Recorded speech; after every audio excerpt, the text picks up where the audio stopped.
Lany tamikery ilay tolo-dalàna amin'ny fehim-panohitra. Io no matoa an-dahatsoratra ny fampahalalam-baovao androany. Namoaka fanehoan-kevitra momba ny fanoloana ny ben'ny tanàna, ny avy eo anivo ny fitsarana avy momba ny lalam-panorenana. Fanitsahana lalam-panorenana ny fikitiana ny sata amin'ny fehim-panohitra. Hoy ny KMF Knoe.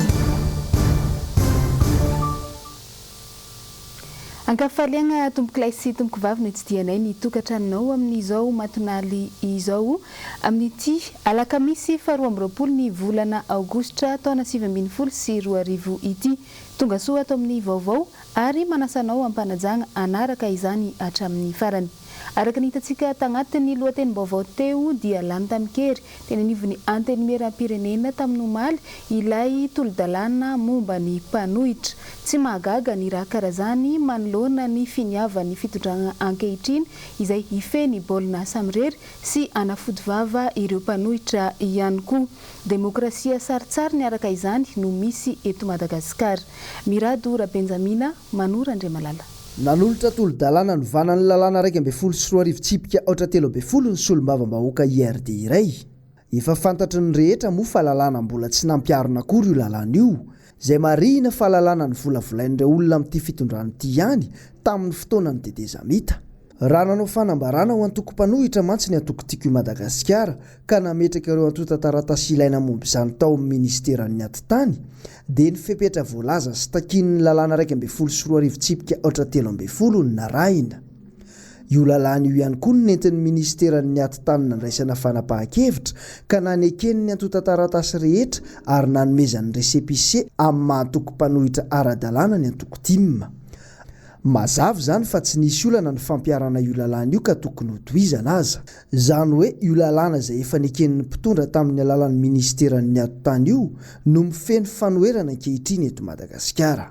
Tsy fahiteran'izao tontolo izao ihany koa no nitranga nandritra ny fandaniana ity tolo-dalàna ity ny Alakamisy teo. Satria solombavambahoaka ny nanolotra ny lalàna, dia mahagaga fa ny ministry ny atitany sy ny ekipany iray ny tonga teny amin'ny antenimieram-pirenena ny miaro ilay lalàna.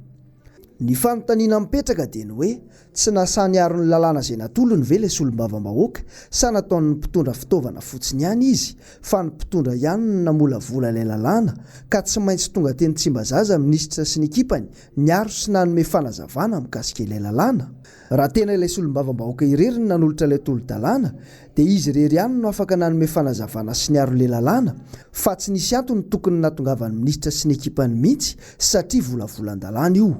Mazava ho azy fa saritsarina dievitra ny natao fa efa nisy ny baiko nidina ka tsy maintsy ny tanterahan'ny solombavambahoaka. Tsy misy zany ny fisarahm-pahefana eo amin'ny androm-panjakana roa dia ny mpanatanteraka sy ny mpanao lalàna. Tsy mbola mipetraka amin'ny tena toerany amin'ny maha-androm-panjakana manana fahefana feno azy ny antenimieram-pirenena amin'izao fotoana izao, fa mbola fitaovana ho an'ny mpitondra fotsiny ihany. Any amin'ny firenena manao didi-jadona no ahitana izany. Mody lazaina fa tolo-dalàna ilay lalàna dia antsoina mivory ny antenimiera handinika ilay lalàna izay efa lazaina meloa fa tsy maintsy laniana. Avy eo mody lazaina fa nanaraka ny fenitra demokratika. Zany ny atao hoe demokrasia sadasada na demokrasia sarotsarony miaro fifangaroam-pahefana. Tsy fanajana ny lalàna, ny fanovana, ny fikitiana eny nata andininy raika ao anatin'ny lalam-panorenana. Raha ny nambaran'ny KMF Knoe androany nefa dia fikitiana ankolaka ny lalam-panorenana no nataon'ny fanjakana tamin'ny alalan'ny fandaniana iny tolo-dalàna momba ny sata mifeny mpanohitra iny. Germain Menjanahary sy Erzora Jaonarvono no mitatitra ny vaovao. Fikitiana lalam-panorenana ankolaka, ny fanovana ny andinin'ny sasany ao anatin'ny sata mifeny ny mpanohitra. Taratra tanteraka fa manomboka miroso makany amin'ny jadony i Madagasikara amin'izao. Raha ny fihetsika izay ataon'ny fitondrana ankehitriny. Miezaka mametraka ny lalàna mifanaraka sy metimety amin'ny tombotsoa politika ny mpitondra ankehitriny, fa tsy mikatsaka izay asoa ny vahoaka malagasy mihitsy. Ny tsara omary na rehefa namafisin'ny KMF no fanabeazana olom-pirenena foana ny mikasika ny atao hoe décret d'application. Maro ny lalàna izay navoaka kanefa tsy misy didim-pitsarana fampiarana, didim-panjakana fampiarana no mialatsiny. Dia izay zany raha efa nitaky an'izay moa zahay hoe rehefa misy tolo-dalàna na projet de loi io zany na proposition de loi tokony efa misy décret d'application miandry fa tsy andro fotoana ela be mba isy ny fampianana an'ilay lalàna mivoaka.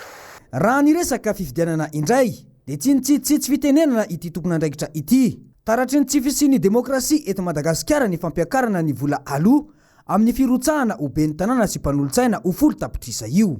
Izy io dia amaza amin'izay lafo izay moa zany dia sakana lehibe zany zay ho an'izay te hilatsaka. Tsy voatery izay manam-bola ihany no manan-kevitra. Raha ny tena fifidianana demokratika dia tokony ho izy zany, tokony hoe hisokatra ho an'ny be sy ny maro zany ny firotsahako vidiana amina fifidianana iray. Ka ny fanontaniana mampanetikitika fotsiny dia ny hoe tamina tohana inona no nahafahana namoaka an'io caution io, zany hoe sur quelle base zany nahafahany zareo namoaka an'io caution izay nisondrotra avoroeny io. Samy mitodika any amin'ny fitsarana avy momba ny lalam-panondrenana amin'izao na ny mpanao politika, ny sarababem-bahoaka ary ny firaisamonim-pirenena. Tsy karitra mantsy fa tsy misy ny fanajana io lalam-panondrenana io amin'izao izay tsy ahivina fa ny fitondrana ankehitriny ihany no nandany azy io tamin'ny taona 2014. Raha toka ny taona 2014 kosa no noeken'ny HCC na ny fitsarana avy momba ny lalam-panondrenana. Fa amboletra ny fandaniana ilay tolo-dalàna momba ny sata mifehy mpanohitra raha ny nambaran'ny solombavambahoaka fetra Ralambozafimbololona. Nambarany fa ny mpitondra fanjakana no tokony ho filamatra amin'izany fanarahana ny lalàna izany. Germaine Menjanahary sy Erzora Joanarivony. Fikatsana tombontsoa manokana, fitiavan-tseza, kajikajy tafahoatra. Io no azo amaritana ny fandaniana ireo solombavambahoaka miisa 20 ilay tolo-dalàna momba ny sata mifehy ny mpanohitra teny amin'ny anteny miram-pirenena. Raha ny hita dia izany fitondrana ankehitriny tampenam-bava ireo antoko politika izay tsy mitovy firehana sy fomba fitantanan-draharaha aminy eto Madagasikara. Ahina tanteraka ny hoavin'ny Madagasikara raha izao fomba fitondrana izao. Jadiny maro anisa mampametra-panontaniana ny amin'ny hoe hitondra tombontsoa marina ve ho an'ny firenena no fanaovana tery fampandaniana tolo-dalàna ohatran'ireny amin'ny fanohatra amin'ny lalam-panondrenana reny fanaovana forsinina na mpandaniana n'ireny lalàna ireny.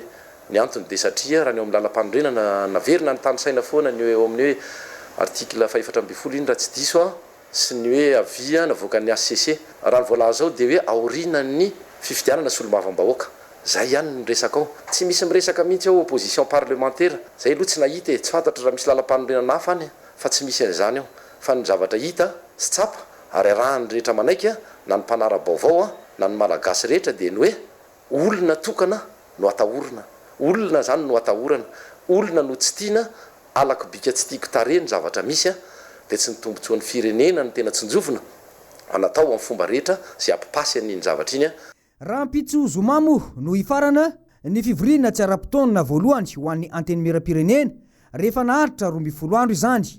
Ankoatra ny politika ankapobeny ny fanjakana dia isan'ny antony tena nantsony ny fanjakana fivorina azy ireo ihany koa ny fikitiana io sata mifehy ny mpanohitra io. Fa 2 andro lasa izay dia nisy ny taratasy fangatana nataony avy anivon'ny gouvernementa nadesina teny amin'ny HCC manontany ny amin'ny tokony hanoloana an'ireo ben'ny tanàna na tsy amin'ny lefitra izy ireo. Manoloana izay indrindra ny any dia namoaka ny valiteniny ny avy anivon'ny fitsarana avy momba ny lalam-panondrenana. Miradora Benjamina sy Tokira Marlahy no mitatitra amin'izay.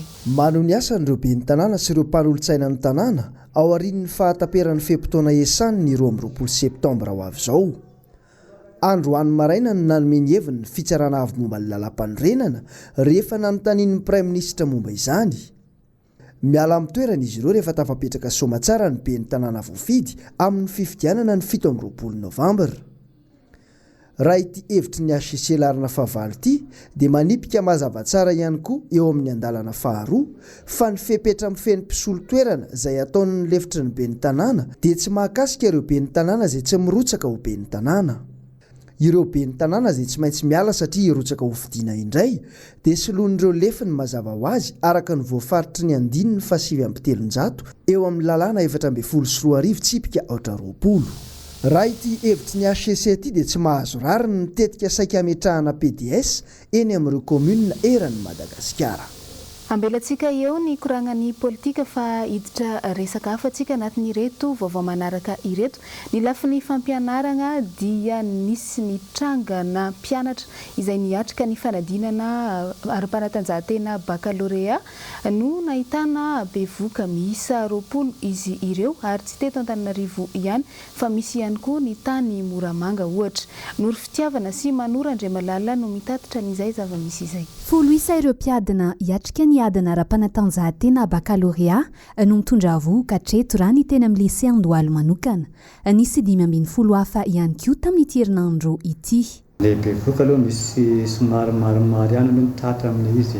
Misy anaky 10 eo angamba nandalitra teminay. Fa ny magaga amin'ilay izy misy efa 7 mois ny sasany mbola hitanao bevoka dia ahoana ireny tamin'ny visite médicale. Ina nitrangana sitana amin'ny visite médicale equipe 7 mois be suitan'ny dokotera. Eo ny tiako amafisina kena resaka visite médicale. Hoe matetika anareo misy torana, misy fana, misy maty, rehefa jerena reny ka reny ohatrany tsy dia hoe tsy fanaovana pesy le tena hoe fizaka azy fa amin'ilay visite médicale misy ny tena mila tokony ointa be le dokotera. Fa tsy hoe le ankizy sy nanomana.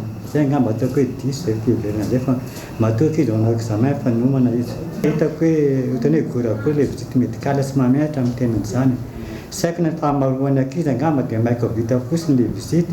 Satria reny presque orale fotsiny misy marary, misy inona efa sy sava daholo ny valim-panten'ny ankizy dia apta zay. Ka zaran'ilay ankizy dia misy an'izany izy sy maintsy sandaina izy na marary satria izy tianao pratika. Satria anjakanjana manao teoria. Tapitra hatreo ve ny hoavindreo ankizy mitondra vohoka? Tsy afaka niatrika ny adana nitsoratra baccalauréat intsony ve zany izy ireo? Sy maintsy mivadika teoria zany. Satria tsy afaka manao pratika misy dia manao teoria dia avany après farana amin'ny bac masy mandeha ny teoria amin'ny 4 octobre zay. Dia mena taratasy manokana izy manao teoria. Ankoatra izay, anisan'ny olana mitranga tamin'ny adana ara-panatanjahantena baccalauréat tamin'ity androany ity ny resaka convocation. Ankizy 700 no tsy tonga naka ny convocation indrindra ireo mpiadana avy any ivelany, teny Mahamasina. Eo amin'izay vaovao ny fampianarana izay hatrany dia nampametraka iay ary nampavozo an'ireo mpianatra izay niatrika ny adana ara-panatanjahantena ho an'ny baccalauréat ny azakazaka farany izay anisany ivony izany fanadinana izany. Fantatra fa 700 metatra no natokana ho an'ny manaingy raha toa ka 10 metatra kosa izany ho an'ny lehilahy. Efa vonona izy ireo niatrika ny adana ara-panatanjahantena saingy misy ihany aloha ny tahotra raha ny nambaran'ireo mpiadana. Hoaratsika avy hatrany. Efa niomana somary mitentaina kely. Individuel basket. Et vitesse sur endurance. Il s'agit de faire j'en ai chance de c'est tonga na safidy amin'izy. Fetsipolo matao chape dia rehefa manana efa niomana ihany ako dia miandry sisa dia j'espère hoe vitako ilay izy. Zay sport individuel vitesse ka vitesse ny anarana foana dia tonga dia hoe alao vitesse sady vitesse kokoa no mahay dia nataoko vitesse ilay izy. Sport collectif basket satria za tsy mahay foot mihitsy dia basket nataoko. Fihetseham-po ny aloha amin'ity jules mabaka aty ny fiomanana tsy maintsy atao satria amin'ilay hoe hiatrika an'ilay hoe gym zany dia naturellement atao foana ny révision koa atao foana satria manakaiky ihany mibaka. Ninahy zao individuel vitesse dia basket. Ny tenako moa zany basketteur dia vitesse koa ny ananako kokoa ny saut à longueur sy ny akoatran'ny activité sasany. Eo amin'ny lafiny sosialy dia raha ny hita araka ny antotanisana avoaka ny Instat sy ny UNICEF ho an'ny taona 2024 dia mbola ahitana taha ambony ny fibedesana tsy haiko madinika amin'ny alalan'ny kapoka na ny herisetra eto Madagasikara. 20 isanjato ihany no tranga manasazy tsy misy herisetra fa tafiakatra hatrany amin'ny 420 isanjato kosa ny tranga na fanasaziana miaraka amin'ny kapoka sy ny herisetra.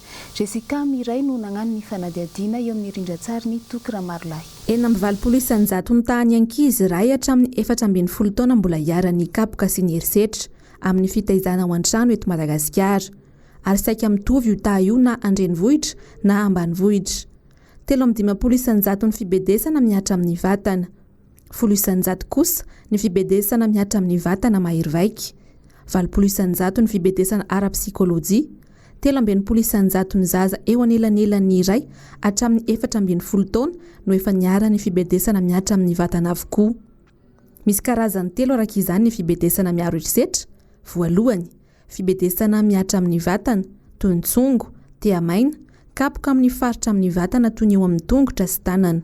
Faharoa, dia ny fibedesana mahery vaika miatra amin'ny vatana toy ny mikasika ny tarehy ary ny fikapohana mandritra ny fotoana maharitra. Misy koa ny fibedesana ara-psikolojia toy ny kikika, tserona ary ny fiantsoana zaza amin'ny anarana manambany toy ny hoe vendrana sy kamo-velona. Izay isan'ny tena mandratra sy miteraka takaitra ara-psikolojika ny zaza ka zary lasa entiny mandra-pahalehibeeny. Eto Madagasikara dia 20% amin'ireny na mpitaiza no mankasitraka ny fikapohana sy fibedesana miatra amin'ny vatana amin'ny fitaizana sy fanabeazana zaza iray. Ny zaza eo anelanelan'ny 3 hatramin'ny 4 taona no tena hiara ny fibedesana ara-psikolojia na ara-batana fa indrindra fibedesana ara-batana mahery vaika. Ity fanadiadiana ity dia nivoaka tamin'ny mix na indicateur multiple izay nataony teo anivon'ny Instat nataony taona 2012 niarahana ny asa tamin'ny UNICEF sy ny Banque mondiale ary ny USAID.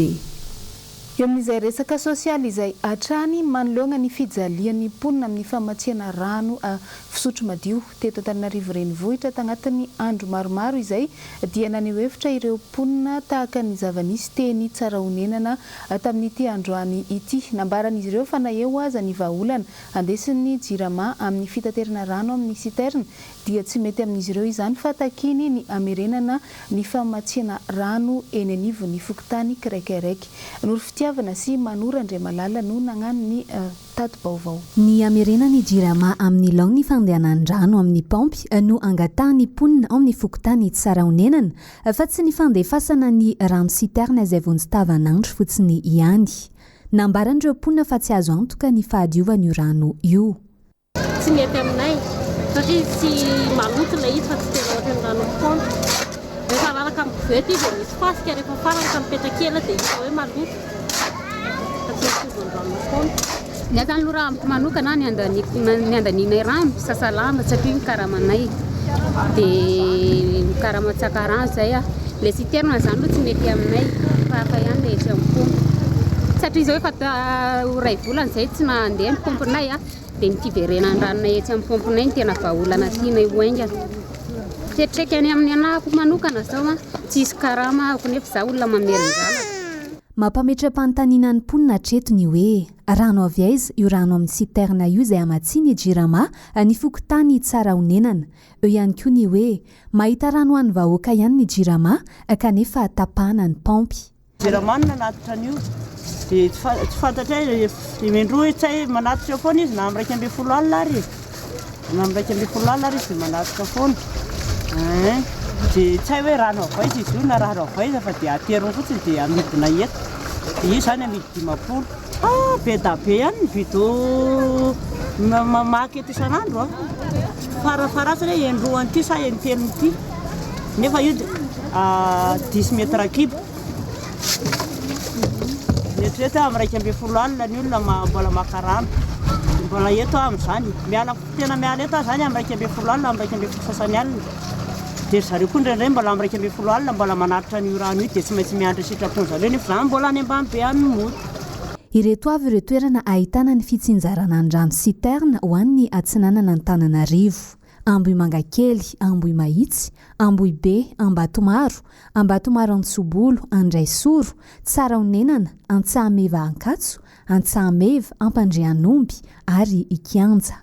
Izay ny momba niny fa eo amin'ny lafim-baovao hafa dia efa saika mahazo vahana indray amin'izao fotoana izao ny fanotorana tany eto Antananarivo renivohitra. Tsara ny manamarika fa efa natsahatra ny ben'ny tanàna ny fanomezana lalana amin'ny fanotorana tany saingy amin'izao fotoana izao dia ny ministera ny fitsinjarana ny tany ny fanajariana ny tany no manome ny antsoina hoe dérogation na ny fanamarinana amin'izany fanotorana tany izany.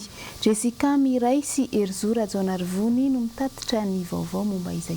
Trano 200 tafo no voakasika mivantana amin'ilay fanotofana tany eto Ankorondrano andrefana. Olana voalohany amin'izany ny fiakaran-drano raha araka ny fitaraina amponiny. Tany tafiditra ao anatin'ilay tsy azo totofana nefa izy ity raha araka ny PUD na plan d'urbanisme détaillé. Ny commune Antananarivo renivohitra moa dia efa namoaka arrêté municipal mandrara ny fanotofana tany eto Antananarivo renivohitra. Hatramin'ny andraisany ben'ny tanàna Lalao Ravalomanana ny fitantanana ny tanàna. Na eo aza nefa izany fanapahan-kevitra navoaka ny fiadidiana ny tanàna Antananarivo renivohitra izany dia mbola misy ireo manohy manototra ny tany amin'ny alalan'ny fanamarinana ho an'ny olona mangataka anototra tany ka tafiditra ao anatin'ilay faritra tsy azo totofana na dérogation toy ity eto Ankorondrano andrefana ity. Ny ministeran'ny fanajariana ny tany irery ihany anefa no afaka manome izany dérogation izany. Eo an-tanimena dia permis au nom de la société Estate Investment izy io ny prescription d'urbanisme izy io dia zone d'extension industrielle ary tafiditra tokoa tao anatin'ny périmètre d'application les arrêté tamin'ny 2016 suspendre en travaux de remblai fa tsara ho fantaritsika fa nisy dérogation izay nangatany société Estate Investment ary nazo nouvelle prescription d'urbanisme izy izay navoaka ny ministère en charge ny aménagement du territoire ihany moa zany le dérogation. Efa ny taona 4 no ny farana ny famoahana amin'ny PUD na plan d'urbanisme détaillé ny tanàna Antananarivo izay mbola ampiasaintsika hatramin'izao. Antony iray tokony andrarana tanteraka ny fanotorana tany. Satria fantatra fa mbola misy ihany izany izao no mahazo alalana avy amin'ny ministera ny fanajariana ny tany anototra tany rehefa manao dérogation ny olona iray. Hatreto tsy mbola nisy nankasitraka fanotorana tany ny mponina satria izy ireo hatrany no mizaka ny voka-dratsiny. Eo amin'izay vaovao avy amin'ny commune Antananarivo renivohitra izay hatrany dia mitohy ny hetsika fampanarahan-dalàna sy fanadiovana ny commune Antananarivo renivohitra sy ny manodidina amin'izao fotoana izao ka ny tamin'ny fandaminana sy fanesorana n'ireo mpatory an-dalana sy ireo mpivarotena mandritra ny matonaly indray no nataony avy anivo ny commune sy ny mpiara-miasa jiaby tamin'ity niany ity. Hoaratsika ny vaovao. Araka ny vina efa napetraky ny ben'ny tanàna Antananarivo renivohitra raha Ramatolalo Ravalomanana manao hoe Antananarivo soa iombonan'ny malagasy dia niara-nisala avokoa ireo hery-velona rehetra teo anivon'ny commune Antananarivo renivohitra nanomboka tamin'ity herinandro ity tamin'ny fandraisana andraikitra goavana amin'ny fandaminana sy fanadiovana ny renivohitra Madagasikara. Nidina teny an-toerana samy nanao ny asa tandrify azy ireo ekipa ny boriboritany, ny departemanta misahana ny asa sosialy, ny departemanta mpiandriny lapa, ny mpamonjy voiny, ny polisy munisipaly, l'ekipa ny kabinetra, ny polisy nasionaly, ny fanometanana ho fanatanterahana izany etsika goavana izany. Efa nisy ny fifampiresahana sy ny fanentanana manokana nataon'ireo rehetra izay voakasika ity etsika ity, toy ireo mpivarotra amoron-dalana mba hamonjy tsena sy tsy hibahana ny lalan'ny mpandeha tongotra sy ny fiara, ireo mpamily rehetra manohitohina ny fifamoivoizana, ireo mpatory an-dalana izay namela ny maloto ny etseroa ary manakorotana ny fandriam-pahalemana ihany koa, ireo mpivarotena sy mpirenireny amin'ny alina izay manao maloto sy manakotaba ny hafa. Mizotra tamin'ny mpilaminana ny fanatanterahana ny asa satria efa samy vonona avokoa ny tsirairay anaraka ny fandaminana izay efa napetraky ny commune. Tsy hiemotra intsony ireto farany amin'ny famerenana amin'ny laony ny tanàna Antananarivo renivohitra ary tsy hijanona fa hitohy hatrany hitazonana ny fahadiovana sy ny filaminan'ny tanàna. Tsara ny manamarika fa efa nisy ny fihaonana tamin'ireo ambaratonga-panjakana maro amin'ny fiaraha-miasa sy fandraisana andraikitra amin'ity hetsika izay efa natomboky ny commune Antananarivo renivohitra ity. Ny commune Antananarivo renivohitra dia tsy mitsahatra ny manentana ny tsirairay mba samy handray ny andraikitra tandrify azy avy mba ho tombotsoa ny be sy ny maro. araka izany dia efa nanomboka tamin'ny omaly raha nihetsika fanadiovana ny teny amin'ny manodidina ny beoririka sy soarano iny no nanaovana ny fanadiovana sy fanesorana n'ireo mpivarotra jiaby eny amoron-dalana tamin'ny omaly hatrany. Ny tao amin'ny boriboritany fahatelo moa no nagnano an'izay etsika izay niaraka tamin'ny avy ao anivon'ny commune Antananarivo renivohitra mazava ho azy.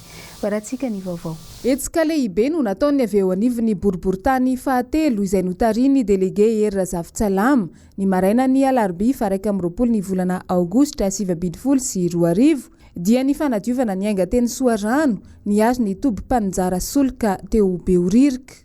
Nisy ihany koa ny fanesorana ireo mpivarotra amoron-dalana sy ny sarety ary ny entam-barotra izay milatsaka hatrany anaty arabe ka mibahana ny fifamoivoizana.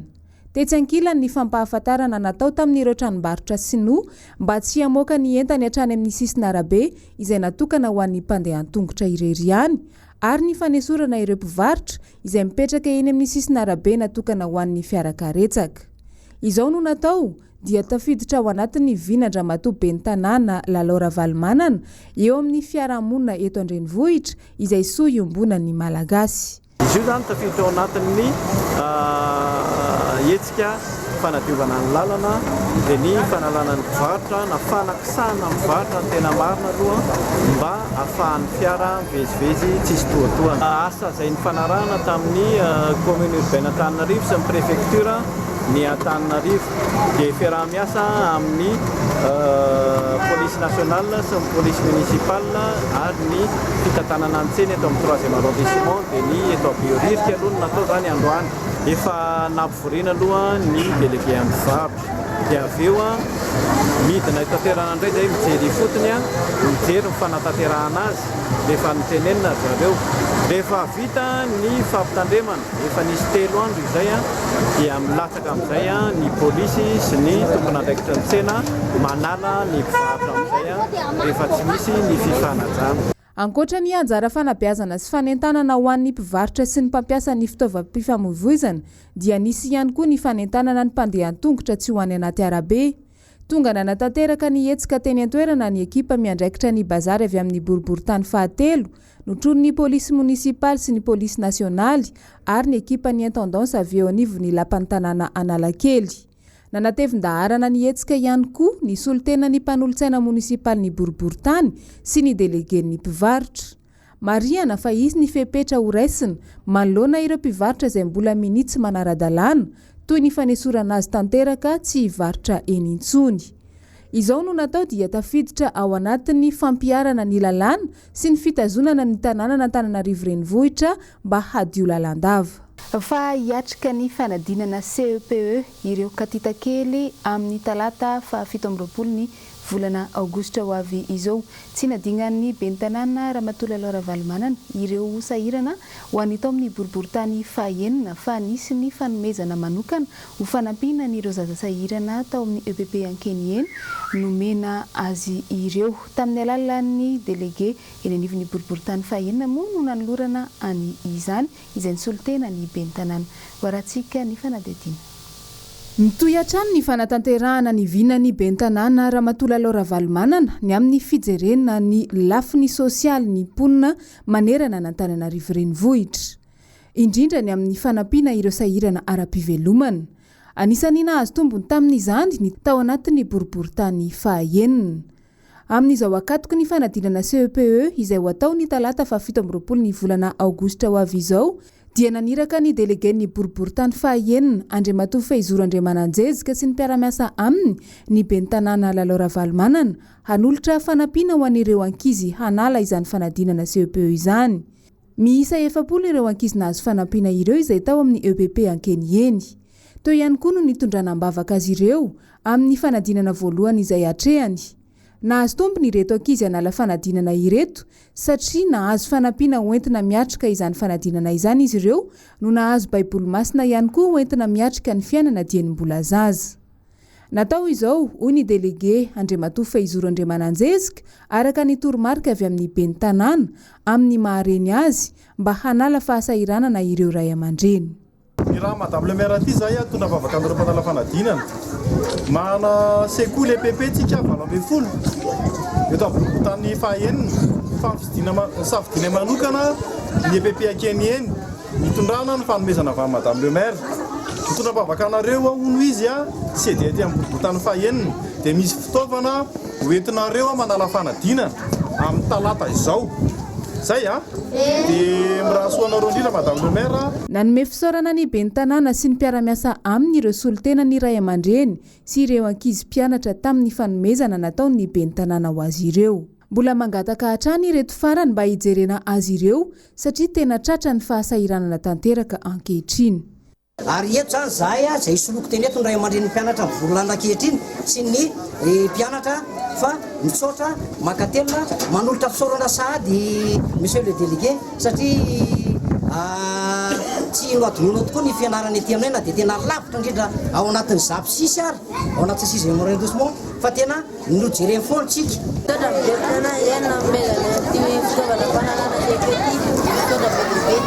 Eo amin'ny lafiny Toekarena dia nahitana fianana ny vokabary teto Madagasikara tao agnatin'ny 12 taona farany. Hita kosa nefa fa nisy ny fiakarany ny tany fanafarana vary avy any ivelany nanomboka tamin'ny taona 2012 no makaty. Mila karina ny vokabary ho amin'ny taona ho avy manoloana ny fitombon'ny mponina eto Madagasikara raha araka ny tatitra. Andeha ratsika izay vaovao zay eo amin'ny rindran-tsary ny Tokira Marolahy. 5 isanjato ny tany volena eto Madagasikara dia natokana ambolem-bary avokoa ary ny 7 isanjato ny vokatry ny tantsaha vary. Andro lehibe iankinan'ny fiainam-pirenena araka izany ny fambolem-bary sady foto-tsakafo ny malagasy raha teo izany. Miova araka ny zava-misy ara-tantara sy politika eto Madagasikara ny vokatra vary izay iankinan'ny toe-karena sy ny ara-tsosialin'ny malagasy ka na dia eo aza ireo karazana paikady mpambolena samihafa ampianarana ny tantsaha tsy afabela amin'ny fanapahan-kevitra politika isatsokajiny ny vokabary. Talohan'ny taona 2014 no tena tsara ny vokabary teto Madagasikara ary nanomboka ny totongana izany ny taona 2012. Raha ho an'ny taona 2012 dia tany amin'ny 12 isanjato ny tahan'ny fiakaran'ny vokabary isan-taona. Ny fiandohan'ny taona 2012 izany hoe ny tao-pambolena 2012 dia tafakatra hatrany amin'ny 12 isanjato ny tahan'ny fitombohan'ny vokabary teto Madagasikara. Nanomboka ny taona 2012 indray dia nitotongana tsy nisy toy izany ny vokabary teto Madagasikara satria dia nihena 7 ka hatramin'ny 15 isanjato be izao izany. Ny faritra Vakinankaratra sy Alaotra Mangoro no mitana ny laharana voalohany tamin'ny vokatra vary akotry teo anelanelany taona 2012 ka hatramin'ny 2012. Teo amin'ny laharana fahatelo ny faritra Sofia izay manana ny distrikany Bealangana. Laharana fahafito no misy ny faritra Boeny fantatra amin'ny distrikany Marvoy amin'ny fambolem-bary ary ny faritra Androy no farany indrindra amin'izany vokabary izany nandritra io vanim-potoana voalaza io. Mbola vitsy ny tany voatrandraka ambolena eto Madagasikara satria zara raha velaran-tany aotra faingo 720 hektara no voavolon'olona 5 hatramin'ny 4. Ny malagasy iray anefa dia mahalany vary zato ka hatramin'ny 520 kilao isan-taona. Raha ny tatitra voaray farany ny taona 2012 dia vary fotsy milanja 3,700 sy 5,000 sy 7 alina sy 9 sy 4 tapitrisa taona no ilaina na avelona malagasy ray sy 900 sy 4,000 sy 7 alina sy 7 sy 4 tapitrisa izay nahalany vary 700 sy sasany kilao isan'olona nandritra ny taona. Amin'izao taona 2012 diavintsika izao indray dia vary fotsy mandidina ny 4,70 sy 4,000 sy 4 alina sy 7 sy 4 tapitrisa taona no ilaina ase akaponina miisa 15 tapitrisa mahery izay mila mihinana vary 12 sasany kilao isan'olona. Mila miakatra any amin'ny 7,50 sy 300 sy 7,000 sy 2 alina sy 1 sy 3 tapitrisa taona ny vokatra vary amin'ny taona 20 sy 20 avy io raha vinavinaina hiakatra hatrany amin'ny 40 tapitrisa mahery ny isan'ny mponina eto Madagasikara izay eritreretina hahalany vary 8,70 kilao isan'olona. Hita ihany koa fa tato anatin'ny 10 taona farany dia niopampana ny fanafarana vary avy any ivelany nataon'i Madagasikara. ity farany izay hita fa sady tsy manome lanja ny vokatry ny tantsaha eto an-toerana no mampidina ny toe-karena malagasy amin'ny ankapobeny mihitsy. Eo amin'ny vaovaon'ny finoana dia ho tanterahana amin'ny 17 ny volana Oktobra amin'ity taona 2024 ity ary farana ny faharoa ny volana Novambra ho avy io ilay hetsika haonafi izay ataon'ny fiangonana FJKM na ny fiangonana Jesoa Kristy eto Madagasikara. Andiany faharoa ity atao amin'ity taona 2024 ity araka ny fampahafantarana izay nataon'izy ireo tamin'ny androany. Jeromeno Menjanahary sy Erzora Joanarivony no mitatitra ny fanazavana. Trano efa misy 100 no joro etsy amin'ny village voara Andotapenaka ny 17 ny volana Oktobra ka hatramin'ny 2 ny volana Novambra ho avy izao. Targetra ho an'ny fiangonana FJKM izay mikarakara ny hetsika ny fijoroana ho vavolombelon'i Jehova, ny fitorinana ny filazantsara ary ny fiombonana sy ny fifankatiavana. Ankoatra ny fitsaboana dia isy ihany koa ny tolotrasa ho an'ny tanora. Isy ny fitiliana diabeta dia misy ny fitiliana ny areti-maso, nify, ny VIH sida, misy ny fitiliana ny amin'ny homamiadan'ny nolo, misy koa ny homamiadan'ny vozon'ny tranonjaza na ny col de l'utérus, dia misy koa ny fanolorana rà makara zany, dia misy koa ny acupuncture. Misoratra anarana any amin'ny sehatra fitandremana izay tay andray anjara rehetra. 10,000 ariary ny sarany alaina amin'ny olona izay misoratra anarana any amin'ny sehatra fitandremana. Fa raha ohatra kosa izy ka tsy voasoratra anarana tany dia R1,000 indray no alohany rehefa tonga any amin'ny village voary any Andotapenaka izy. Misy tolotrasa ho atolotra andreo olona izay tonga eny, zany hoe mitondra CV zany ilay olona. Ka raha mifanaraka amin'ilay CV an'ilay olona izy dia raisiny izy. Efa misy eo amin'ny 500 eo ny tolotrasa efa vonona ho atolotray amin'io fotoana io. Nisy moa ny valandresaka ho an'ny mpanao gazety izay nataon'izy ireo ny maraina teo tetsy amin'ny foibe ny fiangonana FJKM Analakely. Nandritra izany namafisan'izy ireo fa mbola misokatra ny fisoratana anarana ho an'ireo izay te handray anjara amin'ity rodorodo andehan'ny faharoa ity. Igny ny masaka tomboko lahy sy tomboko vavy inona fa nisy ny noraisina tamintsika jiaby tany an-tokantrano tagnatin'ny ireny vaovao ireny. Tapitra ihany koa ny fotoanantsika mametraka ny veloma mandrapitafa ho amin'ny manaraka koa. Sampy tsara tomboko lahy sy tomboko vavy.